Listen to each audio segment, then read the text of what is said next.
सोलापूर जिल्ह्यातील MIDC नई जिंदगी भागात असलेल्या विमानतळाशेजारी तसेच दक्षिण सोलापूर तालुक्यातील कणबस येथे बांगलादेशी नागरिक अवैधरित्या राहत आहेत। त्यामुळे स्थानिक नागरिकांना धोका निर्माण होत आहे। त्यामुळे या बांगलादेशींवर कारवाई करण्याची मागणी आमदार सुभाष बापू देशमुख यांनी करत सभागृहाचे लक्ष वेधले। दिनांक 5 मार्च रोजी अक्कलकोट MIDC परिसरात 12 बांगलादेशी नागरिक सापडले। त्या बांगलादेशी नागरिकांनी कोणत्याही प्रकारच्या वैध प्रवासी परवानगी व कागदपत्राशिवाय तसेच भारत बांगलादेश सीमेवरील मुलकी नोंदणी अधिकारी यांच्या लेखी परवानगीशिवाय अवैध घुसखोरी केली आहे। असेच बांगलादेशी नागरिक MIDC नई जिंदगी तसेच दक्षिण तालुक्यातील कणबस भागात राहत आहेत। अनेक नागरिक बोगस मतदान करत आहेत। ते स्थानिकांच्या मदतीने बनावट भारतीय आधार कार्ड बनवून सोबत बाळगत असल्याने भारतीय नागरिकांना परदेशी नागरिकांपासून धोका निर्माण झाला आहे।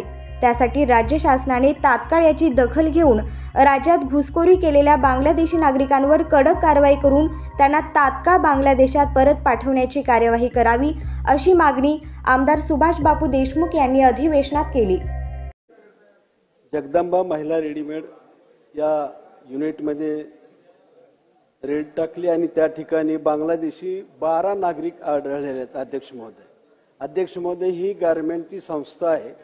ही संस्था अंध आणि दिव्यांगासाठी बचत गटाच्या महिलांच्या अंध आणि दिव्यांगासाठी प्रचलित आहे, रजिस्ट्रेशन आहे आणि ह्या संस्थेमध्ये हे 10-12 लोक आहेत। मला असं वाटतं की अंध आणि दिव्यांगासाठी जर संस्था असेल तर त्यांना सरकारने भरपूर मदत करावी, त्यांना अर्थसहाय्य करावं। पण त्या नावाखाली जर चुकीचं काम करत असतील, असे जर बांगलादेशी तिथे येऊन तिथं वास्तव्य करत असतील, त्यांना ही संस्था संरक्षण देत असेल तर या संस्थेची चौकशी करून अंध आणि दिव्यांगाच्यासाठी काम करत असेल 100% संरक्षण देऊ, त्यांना अर्थसहाय्य। पण नसेल तर त्यांच्यावर कठोर कारवाई करणार का? एक तसंच विमानतळाच्या बाजूला, जसं या ठिकाणी अक्कलकोट विमानतळाच्या बाजूला गेल्या वर्षभरापासून, सोलापूर विमानतळाच्या बाजूला गेल्या वर्षभरापासून अनेक लोक अचानकपणे येऊन तिथं राहिलेले आहेत। मला असं म्हणायचं आहे की जर त्या ठिकाणी एवढी गर्दी झालेली आहे तर मला असं वाटतं की त्याही ठिकाणी बांगलादेशांचं वास्तव्य असू शकतंय।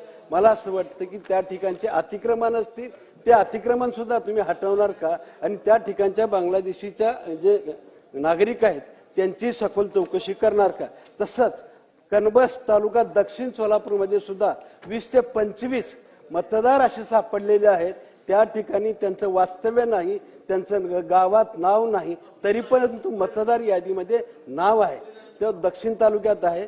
मला असं वाटतं मंत्री महोदय, आपण या मतदारसंघातल्या कणबस गावच्या 20 ते 25 नागरिकांची सखोल चौकशी करून त्यांची मतदार यादीची चौकशी करावी। याचबरोबर मला असं वाटतं की जे अनेक लोक बोगस कार्ड घेतात, आधार कार्ड घेतात आणि ते मतदानामध्ये घेतात, मला असं वाटतं की गेल्या वर्षभरामध्ये ही प्रक्रिया खूप मोठ्या प्रमाणात सोलापूर जिल्ह्यामध्ये राबवली गेलेली आहे। ह्याची सुद्धा मला असं वाटतं की जिथं असे बांगलादेशी येऊन बोगस आधार कार्ड घेऊन, कुणाचा तरी स्थानिक लोकांचा आधार घेऊन त्या ठिकाणी मतदार यादीमध्ये नाव नोंदवतात आणि तेच लोक परत आपल्याला त्रास देतात। म्हणून माझी विनंती आहे, खरोखरच अशा नागरिकाला, बांगलादेशी नागरिकाची सोलापूर जिल्ह्यामधील MIDC मध्ये या संस्था खरं तर शिवणकाम वगैरे अशी लहान सहान बचत गटाच्या मार्फत काम करत असते आणि हे जे कोण लेबर्स आले होते ते कॉन्ट्रॅक्टर्सच्या मार्फत आले होते।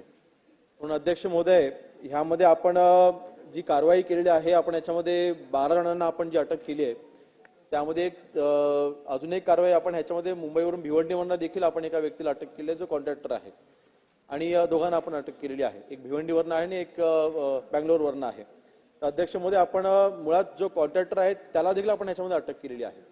कॉन्ट्रॅक्ट ह्याच्यामध्ये संस्थेची चूक आहे असं म्हणता येणार नाही, परंतु अर्थातच काल काही दिवसांपूर्वी लक्षवेधी देखील बांगलादेशच्या बाबतीमध्ये जेव्हा सभागृहामध्ये आले होते त्यावेळी देखील मी म्हटलं होतं की आता आपण कॉन्ट्रॅक्टर्स असतील किंवा जे कोणी डेव्हलपर्स असतील, आपण त्यांच्याकडून हमीपत्र घेतोय की तुम्ही कॉन्ट्रॅक्टर्सना, लेबर्सना तुम्ही ठेवत असताना ते लेबर्स कुठून आलेले आहेत, एकतर त्यांनी कामगार बांधकाम मंडळाकडे त्यांनी त्याची माहिती कंपल्सरी देणेच आहे आणि त्यांनी पोलीस स्टेशनमध्ये देखील त्यांनी ही माहिती कंपल्सरी देणेच आहे। जर का अशी कोणी माहिती देत नसेल तर त्यांना देखील त्याच्यामध्ये त्यांच्यावरती देखील कडक कारवाई केली जाईल। तर ह्या बाबतीत देखील जर का संस्थेची जर का याच्यामध्ये कुठलीही चूक असेल तर नक्कीच आपण ती कारवाई करू. परंतु कॉन्ट्रॅक्टरच्या चुकीमुळे एखादी चांगली संस्था बंद देखील होता कामा नये, ती देखील काळजी आपण नक्कीच तिथे घेतली पाहिजे. दुसरं आपण म्हटलेलं आहे की विमानतळानजीक जी आपल्याकडे माहिती आहे की तिथे देखील काही बांगलादेशी हे असू शकतात. अध्यक्ष महोदय, आपला मी सांगू इच्छितो की आजपर्यंत महाराष्ट्रामध्ये आपण ज्या कारवाया केलेल्या आहेत सर्वात जास्त कारवाया मागील 2 वर्षामध्ये आपण केलेल्या आहेत आणि या सगळ्या इन्फॉर्मेशन बेस्ड आहेत. कारण शेवटी काही जे बांगलादेशी आपण पकडत आहोत त्यांच्याकडे आधार कार्ड देखील सापडत आहेत, काही बांगलादेशींकडे पासपोर्ट देखील सापडत आहेत.